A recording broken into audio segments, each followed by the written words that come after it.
In example 1, we're asked to graph and analyze the following exponential equation. If we take a look, the base is 2, and there's an exponent of x minus 1, and this plus 3, you can see how the 3 is the same size as the 2. That is not in the exponent position. This graph is going to behave very similarly to f of x is equal to 2 to the x power.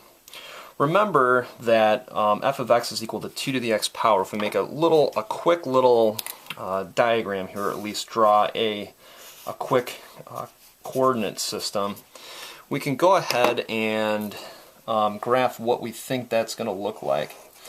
There's a pretty big point here, which is at 0, 1. So that's something that we're going to use when we shift the graph. And also one thing to note is that this line right here at y is equal to 0, that is going to be an asymptote. So we'll just kind of write that up there. As we work a little bit more with this graph, you're going to see that when you compare f of x is equal to 2 to the x and this function, there's going to be a shift, and in this case it is definitely a shift to the right in this direction by 1. That's the negative 1 whenever the number is right by the x. In this case, whenever it's in the exponent position with the x, you just do the opposite of that. So if it's negative 1, instead of going to the left, you'd go to the right by 1. And then also this will be a shift up by 3. So that's going to be your vertical shift, any number hanging out that's not in the exponent position right there. So if we look at this graph, we're expecting it to go right by 1 and then up by 3. So it's going to look, something a little bit maybe like that, somewhere in there.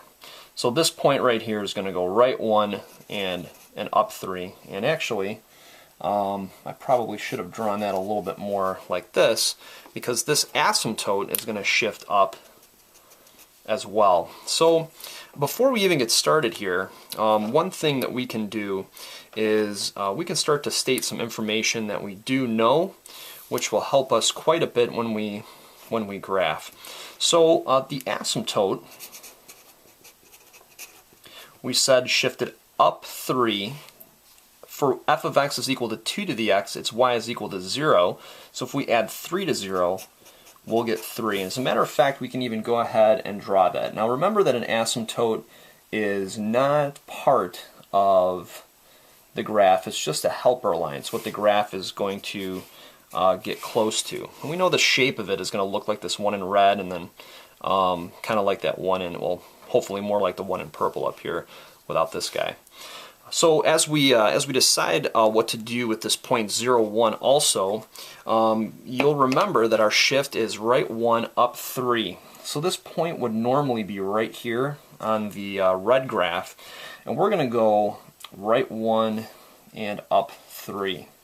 Remember that if we go anywhere left of this point, the base is 2, so we're just going to cut this value of 1 unit in half, cut this unit in half, and then so on and so forth. And you can see that these points are going to get very, very, very close to this asymptote over here. Now, as we go to the right 1, again, the base is 2, so this length right here is going to double. This length will also double, and you could continue if you'd like to. As you draw the shape of this graph, keep in mind that this graph will not go past the asymptote. So we just want to make it get very, very, very, very close to that asymptote. It will never cross that asymptote though. If you want to double check yourself, it's a really good idea to do that. What you can do is you can pick a point that's on your graph and say, hey, does that make this equation true? Because that's really what we're doing here. We're just plotting all the points that make this equation true. So let's pick this point right here. That's 3. So we're just going to go ahead and test just to see. This is not an inequality. We're not testing to shade.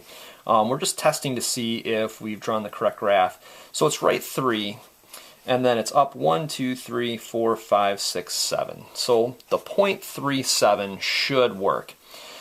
3 goes in for x, and 7 would go in for f of x. So our equation is going to look like this. 2 to the 3 minus 1 power plus 3, and that should equal 7.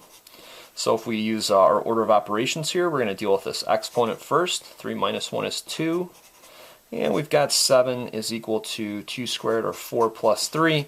And at this point, you can go ahead and stop because 7 is indeed equal to 4 plus 3. So this point is a solution to the original equation up here, the original function, and it should be on the graph. Now sometimes if you make a mistake here, you know, we're just plotting points fairly quickly.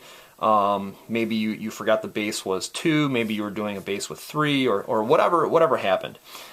You can double check yourself real quick by doing this, and as a matter of fact, anything on this line should work for the equation. If we return though to the analysis part, and it says graph and analyze the following exponential equation, we've got our asymptote written down. It's y is equal to 3, and we want to go ahead and state the domain and the range for this as well. It's really important to be able to do those two things. So the domain is just all the possible values of x. Well, if you think about this, if we go left and right, this graph exists for any value of x. As a matter of fact, you can put anything in here for x, and it's going to be anything in here for x, and it's going to be okay. So the domain is negative infinity to positive infinity, or if you're using set builder notation, you would have to say all real numbers, and of course use that notation as well, but in interval notation, just negative infinity to infinity.